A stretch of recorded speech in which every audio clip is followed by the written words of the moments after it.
बस अचानक रुक गई। टायरों से धूल उड़ने लगी। 4 दोस्त राहुल, प्रिया, अमित और नेहा बस से उतरे। उनकी आंखें डर के मारे बड़ी हो गईं, लेकिन वो डर भी मजाक वाला था।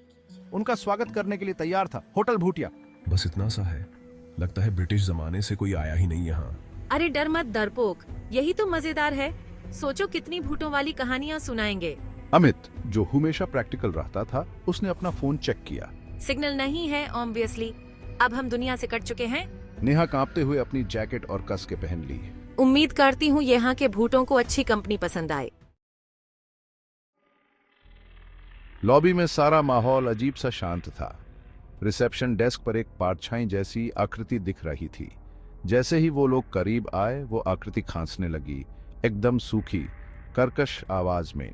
होटल भूटिया में आपका स्वागत है। आपकी आखिरी मंजिल। अपने ही मजाक पर वो खीस निकाल के हंसे। अमित घबरा गया। बस वीकेंड के लिए सर। बुजुर्ग ने उन्हें जंग लगी चाबियां डीन। कमरा नंबर 13 आपके लिए लकी नंबर। आप ह्यूमन 12 या 14 नहीं दे सकते थे। रिसेप्शनिस्ट फिर से हांसा।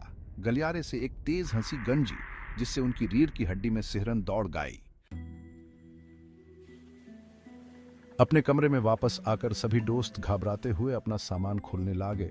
कमरा आश्चर्यजनक रूप से बड़ा था, लेकिन धूल भरा हुआ था और पुराने फर्नीचर से भरा हुआ था। यह सुना तुमने? क्या सुना? वो हंसी अलमारी से आई है। प्रिया, जो हमेशा से शक्की थी, ने अपनी आंखें घुमेने। यह एक पुराना होटल है, बस हवा चल रही होगी। अचानक दीवार पर लगी एक पेंटिंग जोरदार आवाज के साथ गिर गई। वे सब कूद पड़े और फिर घबराहट भरी हंसी हंसने लगे। हंसी फिर गंजी, इस बार और करीब से। डिनर अपने एपी में एक अलग ही अनुभव था। वे डाइनिंग रूम में एक लंबी खाली मेज पर बैठे थे और वो ही अकेले मेहमान दे। मोमबत्तियां टिमटिमा रही थीं, जिससे दीवारों पर भयानक परछाई पड़ रही थीं। ये जगह तो कमाल की है, खाना भी बहुत अच्छा है।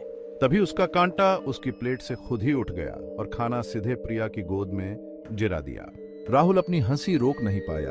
उनके चारों ओर हंसी गूंज उठी, इस बार और तेज। ठीक है, बहुत मजाक हुआ भूत, अब बाहर आ सकते हो।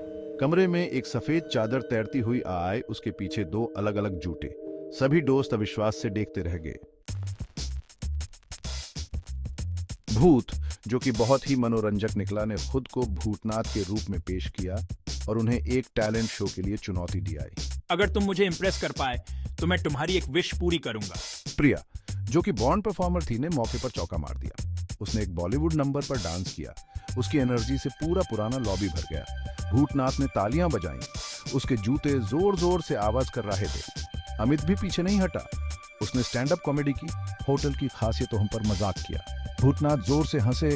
उसकी चादर हवा में लहरा रही थी। राहुल, जो शर्मिला और अनिश्चित था, हिचकिचा रहा था। नेहा ने उसे नज किया। जाओ राहुल, उसे दिखाओ तुम्हारे अंदर क्या है। एक गहरी सांस लेते हुए राहुल ने गाना शुरू किया।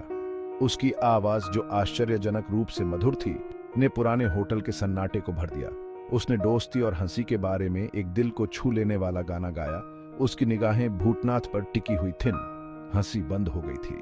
भूतनाथ ध्यान से सुन रहा था। उसकी चादर बिल्कुल शांत थी। जब राहुल का गाना खत्म हुआ तो भूतनाथ की चादर पर एक आंसू लुढ़कता हुआ दिखाई दिया।